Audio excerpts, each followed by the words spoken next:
I would like to thank everyone for joining us this evening. My name is Ann Carmichael and I work for Leela, and we're a college access organization right down the road from you guys in Baton Rouge. We work with students to help them through the financial aid process, so I hope you always feel like you can reach out for assistance. I wanted to start off by listing a couple of items that you may not be considering as a cost, as a college cost. And excuse me, I'm still continuing to let people in our session. You need to consider not only your tuition, but fees, room and board if you're staying on campus, and of course, your books and room materials, all the supplies you're going to need um, to finish that one academic year. But there are dollars available to help you pay for those expenses. The federal government offers a Pell Grant, which is a need-based grant, and also the FSEOG. These grants are offered to students with the most financial need. There are service grants for those whose parents may have died in the armed forces or in the line of duty. And there's also a teach grant for you who plan to study education and teach once you graduate. There's federal work study, which are jobs that are identified all around campus. Um, they're very reasonably paid jobs. You can stay close to campus. You can have really flexible hours if you choose. But if you're interested in this program and earning some money to help pay for your expenses, you will need to contact your financial aid office at your college and let them know you're interested in being considered for jobs that they hear about. And then there are loans, and nobody wants to talk about loans, but if you do need a loan to complete your college education, it is definitely worth it. Um, the direct loans are need-based loans. So these are for students who need additional assistance. The good thing about the direct subsidized loan is that the interest is waived while you're in school. The unsubsidized loans are basically for every student. These are loans, of course, for education expenses, but remember that interest does begin to accrue while the student is in school. Now, you are going to be offered the opportunity to pay this interest off on a quarterly basis, and we encourage you to do that if you do borrow. Um, because if you do not pay that interest while you're in school, the interest will be capitalized and added to the principal amount borrowed, and then you're going to be paying interest on that interest. But you will receive a quarterly statement letting you know how much is due for that quarter. Parents can also borrow on behalf of their students, if they choose, up to the cost of attendance. And of course, there are loans available for graduate students. All of these monies can be used at 2 and 4 year colleges, community colleges, technical schools, um, and for some online programs if they're accredited, and then also for graduate school. Now, some students and parents choose not to complete a FAFSA, and that is definitely their choice. However, it's important to know that these are a few items that you will be considered for by completing your FAFSA. The top scholarship, if you are meeting all the requirements of the tuition opportunity program scholarship, then the FAFSA can serve as your TOPS application. The Pell Grant, of course, this is administered through federal student aid, as is work study and student loans, direct student loans. Those are all initiated by completing the free application for federal student aid. But did you all know that Also, the Louisiana Go Grant requires a FAFSA to be completed. Many private scholarships and grants also require a completed FAFSA. So check everything out before you determine that you don't want to complete your FAFSA, and make sure you're not missing out on anything. Now, all of these monies are available for students who are U.S. citizens or nationals, those with a green card, an departure record, those with battered immigrant status, and those with a T visa. All of these students can complete a FAFSA. However, if his parent does not have one of these documents, he can still complete a FAFSA. There will just be a few additional steps. And if you find yourself in that situation, I'm going to provide you with a way toward the end of the presentation to connect with us virtually so that we can help you through the process. Now, the free application for federal student aid or the FAFSA does not take that long to complete. I would say maybe 30 minutes, but it could be closer to 15 or 20 minutes if you gather all of the documents you need to complete the form. You'll need your Social Security card or permanent resident card.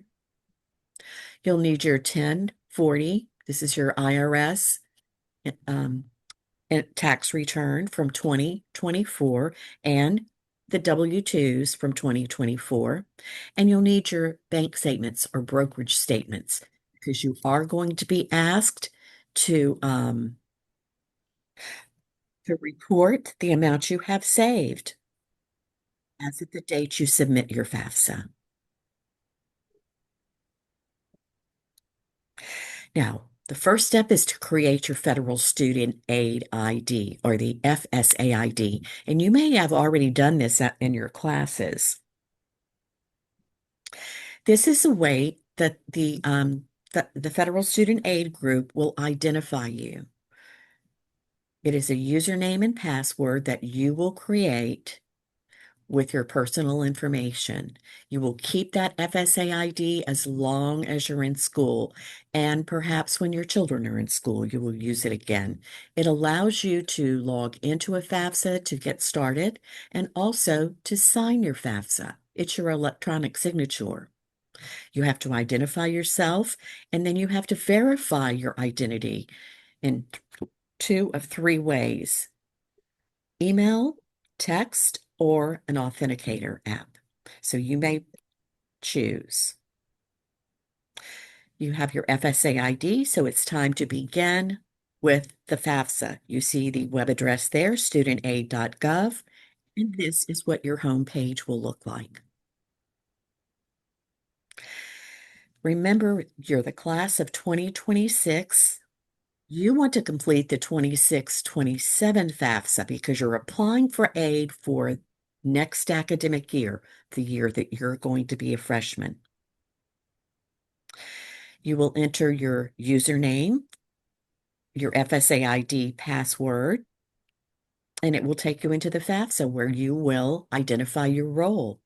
We're going to assume the student is beginning his form. You will agree to have your information transferred from the IRS and dropped into the FAFSA, and you must provide consent for this to be eligible for federal student aid. If you choose not to provide consent, you will not be eligible for any of the dollars that we just mentioned. Hopefully, you'll be successful in transporting your data. If you're not, and you get a message that it couldn't be retrieved, we're happy to help you with this. It just takes a few extra steps to manually enter a series of numbers. The student will move to the personal circumstances section where he will identify his state of residence, his current marital status, his college or career school plans. So everybody in the class of 2026, if you have not received federal student aid in the past, you will want to state that you are a first-year freshman. Even if you've taken dual enrollment courses or you've plumped out of courses or you are in AP courses, good for you. Those credits will move on with you to college. However, for financial aid purposes, it's your first year, so please select first year freshman. Students will be asked to consider this list of questions.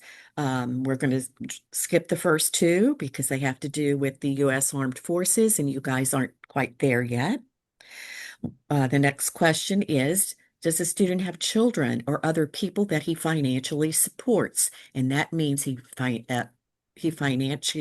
financially supports at least 50% of another person's expenses.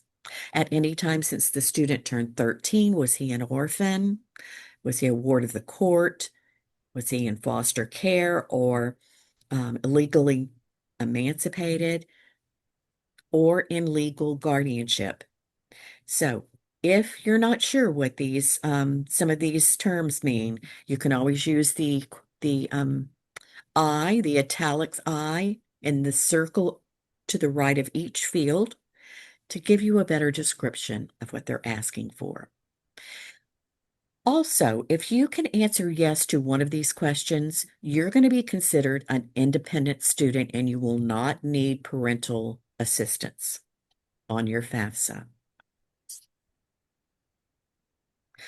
Is the student homeless? He will report that. Does he have unusual circumstances? Perhaps he can't answer yes to one of the prior questions and provide a legal document, but he still feels like he may be in a situation that he needs some additional assistance. Maybe the student is estranged from his parents or he's been abandoned by them and has not been adopted by anyone else. Perhaps he was in an abusive situation or his parents were incarcerated or he's a refugee or has asylee status or perhaps he is a victim of human trafficking. Those are all unusual circumstances, and he should select that on his FAFSA. Now, what are some circumstances that are not considered unusual? Well, students may say the parents don't claim me on on their tax returns, and that's fine. We are not concerned with who claims who on whose tax return. We're concerned with the person, the legal parent that provided the student with the most financial support in the past 12 months.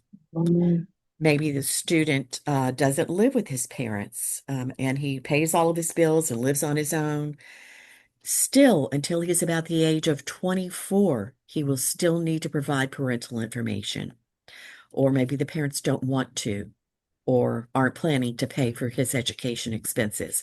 And I hate that that would be your situation, but you still must report their income if you want to be considered for the free money.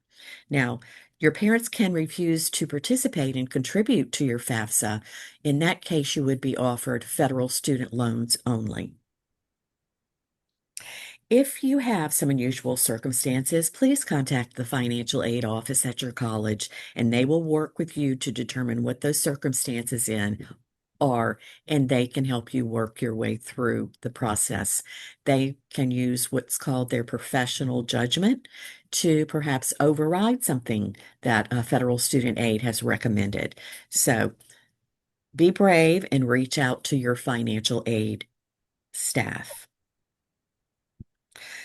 We want students to be considered for all of federal student aid's programs. So please do not say yes to direct unsubsidized loan only. That means you will only be offered a direct unsubsidized loan. The student moves to the demographics section where he will list his sex, his race and ethnicity, and his citizenship.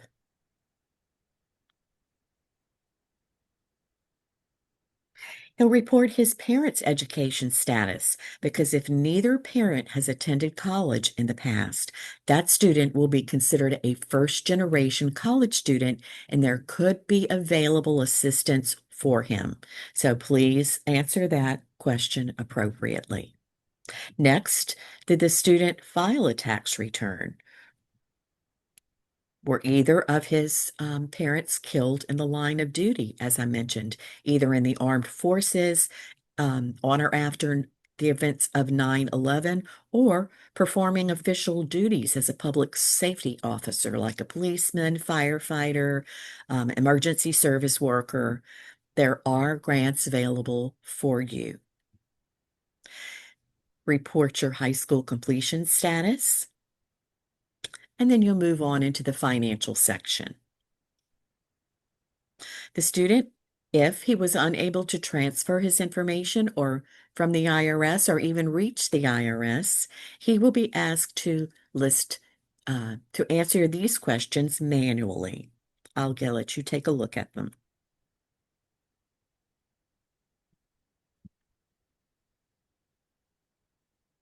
Now, all students must report the balance of their checking and savings accounts and any cash they might have on hand. Just tally that up and enter it here in this first field. Most students will not have investments yet, but if a student does have a 529 or a START account, he will want to enter that here as an asset.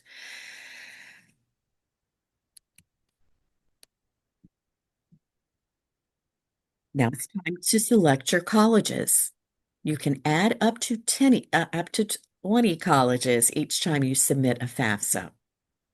You would begin by searching for those specific colleges by name or by state, and adding them as you build your list of schools that you want your FAFSA data to be sent to. Because federal student aid is not going to take it upon themselves to push your private information out to all the schools across the country, but they will only send your personal info to the colleges that you've given them permission. Honey, I called you ahead of time and asked you to be ready. I'm sorry. Could everybody mute themselves? Let me see if I can fix that. All right. Next, the student will be taken through a series of questions to determine what legal parent will contribute to his FAFSA. But basically, we'll go over it. If the parents have never been married, your legal parents, biological parents, if that's your case, have never been married, then you will select the parent that provided you with the most financial support in the past 12 months. If both of your parents are unmarried, but they live together in the same household, they both will provide their information and service contributors to your FAFSA. Same as if you're married. But if you're remarried or are divorced, perhaps you were widowed or divorced, then your legal parent that provided you with the most financial support and a step parent would provide information. And if a student's parents are divorced or separated, again, the parent who provided him with the most financial support in the past 12 months would serve as a contributor. But the student will easily be walked through these questions, and mom and dad, you may want to be with him along the way as he is completing this section. He will drop that parent that has been identified as his contributor into this box, and an email will be sent when he selects Send Invite. The parent will then receive the email along with an invite code. Then it's time for the student to sign and submit his FAFSA. Be sure that you're dropping down each of these sections to make sure that the questions you were asked match the answers you've given. This is a good time to go back and make any corrections. And then it's time to sign saying that this student understands that this is a legal and binding document that he must sign in order to complete his portion of the FAFSA. You'll see here that this pop-up will be shown once the student signs his FAFSA, and it will show who which contributor the student has sent the invitation to. In the meantime, mom and dad have received their invitation along with that invitation code. This explains to them why they're being invited to contribute, what the benefits of contributing are, what happens if he doesn't choose to contribute, and hopefully he will decide to. The parent will log in on the same website at studentaid.gov, enter his username and his password and his invitation code. And once he presses submit and accept, he will move on into the consent portion of the form. Now, a parent must consent to have his IRS data transferred into the IRS, even if he did not file a return in 2024, because the school needs to know that as well. They need to be able to prove you did or you did not file a tax return in 24. Hopefully you're successful in that. If not, you will have to take a few more minutes to answer some questions manually, but you do have support. You'll first go into the parent demographics section where you will report your current marital status as the parent, your state of residence in the month and year you became a resident of that state. Then you'll move to the financial section and you'll be asked to take a look at these federal benefit programs. And if you participated in any of these programs in the 24 or 25 calendar years, you'll want to mark that here. The parents will begin being asked questions about their tax filing from 2024. Now, if this contributor is married and filed married jointly, he will not have to provide information about his other spouse because it's a joint return. But if the parent and perhaps the step parent or the other legal parent filed married separately, then you will each need to create an FSA ID and each download your IRS statements into the student's FAFSA. But you will be walked through that. It's made very clear. Report your family size. Whoever the family member is that you selected, the one who provided you with the most financial support in the past 12 months, will find his number of dependents on his tax return. But what if you live with mom, but dad provided you with the most financial support and he filed a tax return and did not claim you? He has the opportunity here in the box below to adjust those dependents. And we want to make sure he gets credit for all the students and people that he's supporting. Enter the number of students that this parent will have in college. And then these are the manual questions that you will be asked to answer if you were unable to and unsuccessful in transferring your information from the IRS.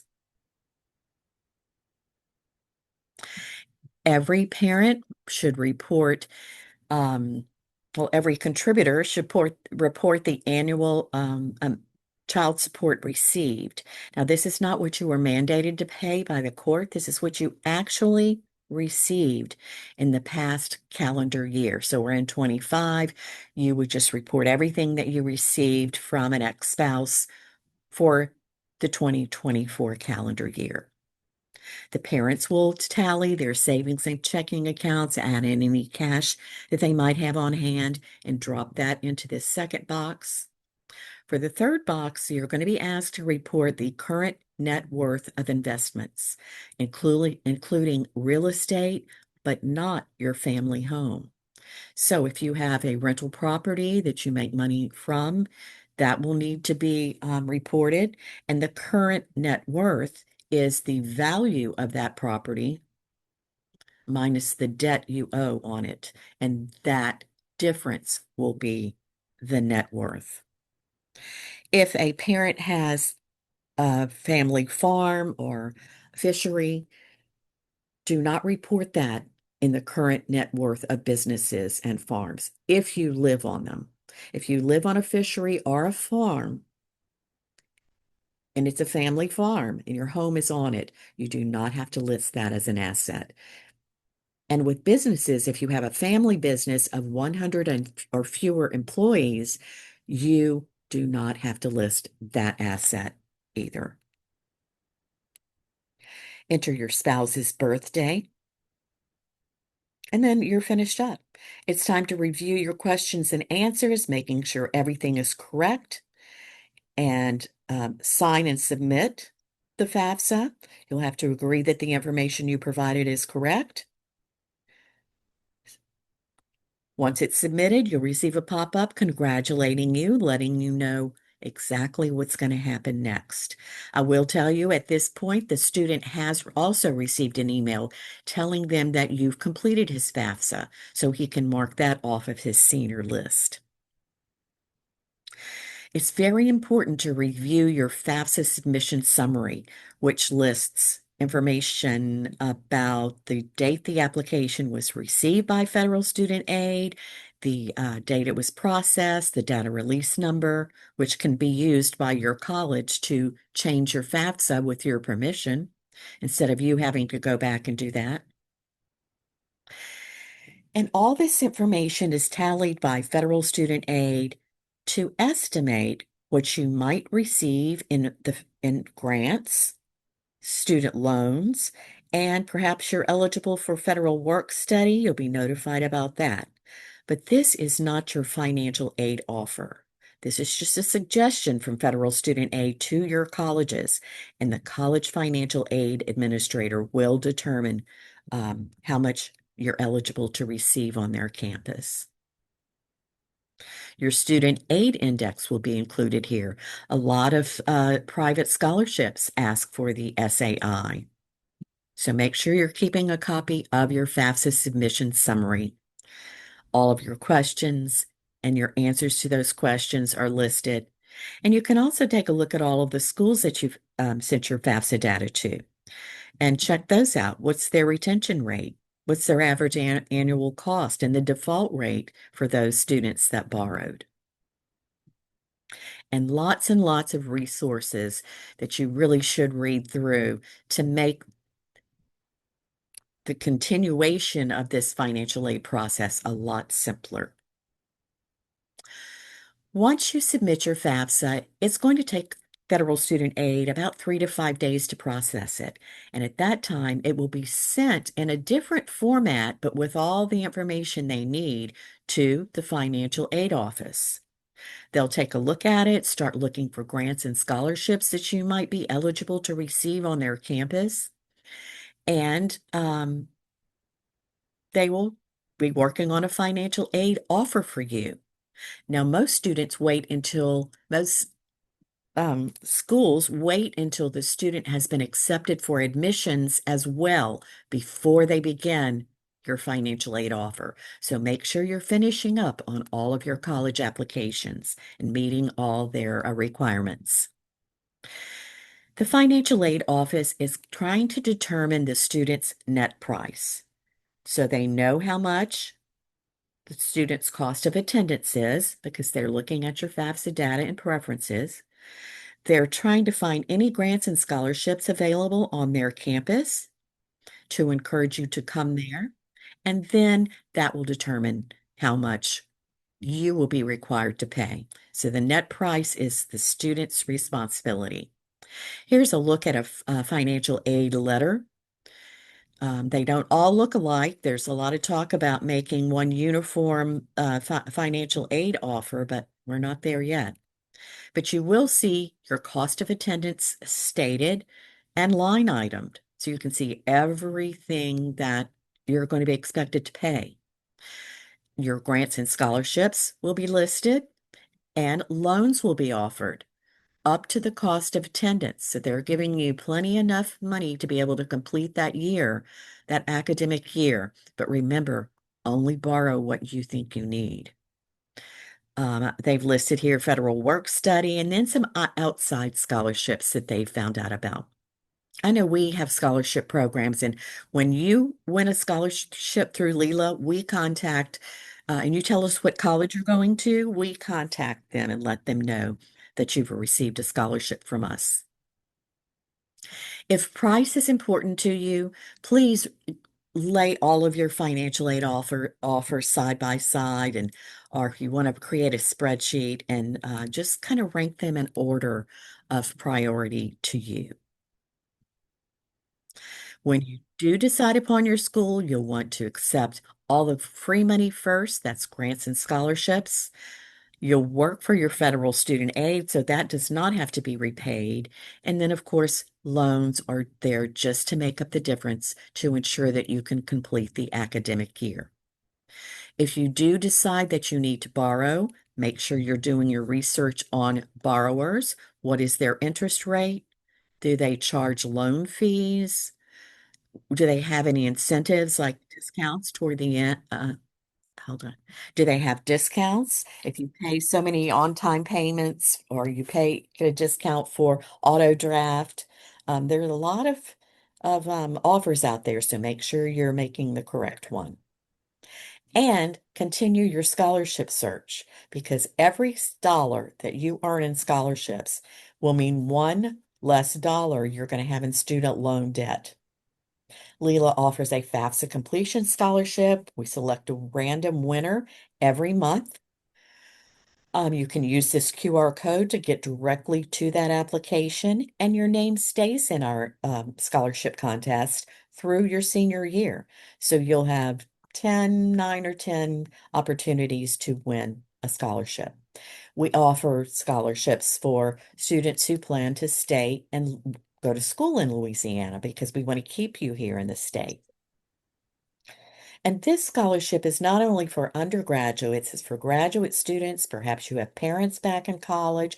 Counselors apply for this scholarship when they're going to graduate school. So please consider this.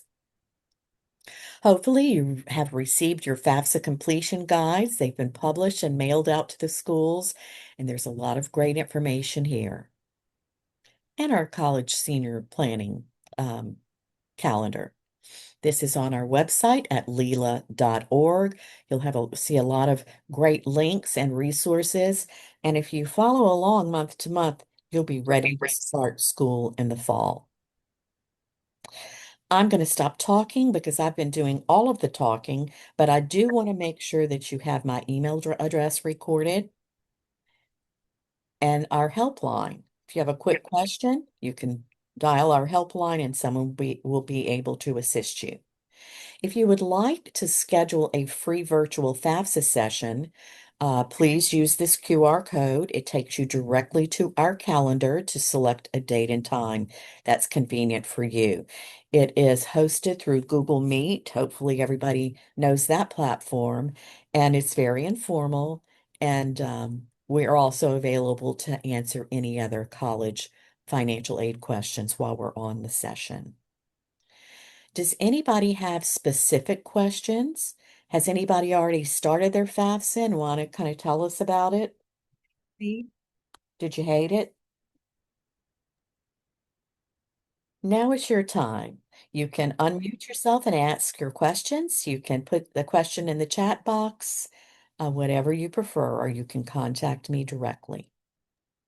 Hey, I have a question. Uh, Um, so I did my daughter's FAFSA on October 1st because that's what I read was the best time to do it. And it never asked me for my financials, but I think it's because I made a mistake. I follow in a FAFSA group online and I checked yes, not thinking about it, to the page that you went to for the parents that has like SNAP benefits, TANF, kinship care, FITAP, and all that. Yes, So I checked yes to the free and reduced lunch because my kids do get free and reduced lunch because the whole parish does out here.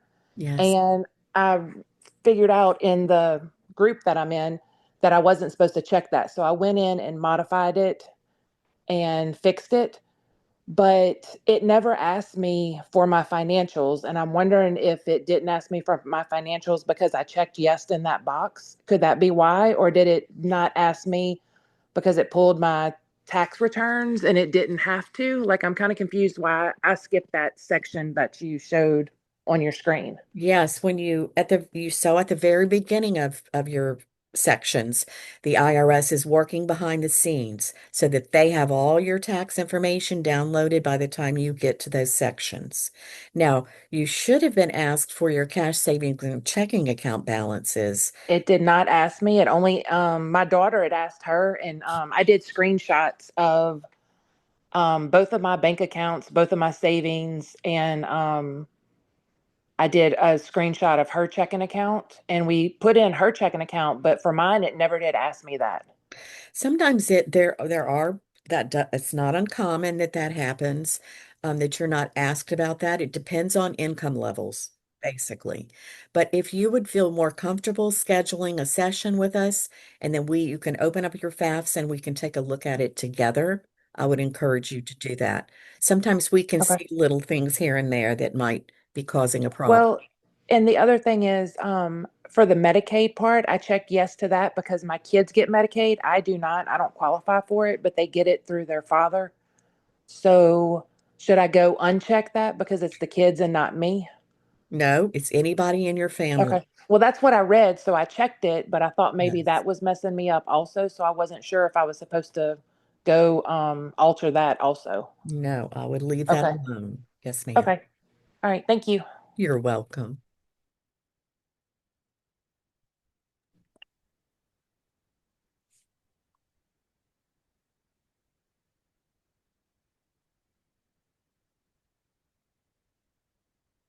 Any more questions? Sometimes people don't want to talk on a forum like this, but please email me directly if you'd like to have a conversation and know that we're here to help you. And I'm going to go ahead and end the meeting on that note. And I appreciate your time and have the very best senior year.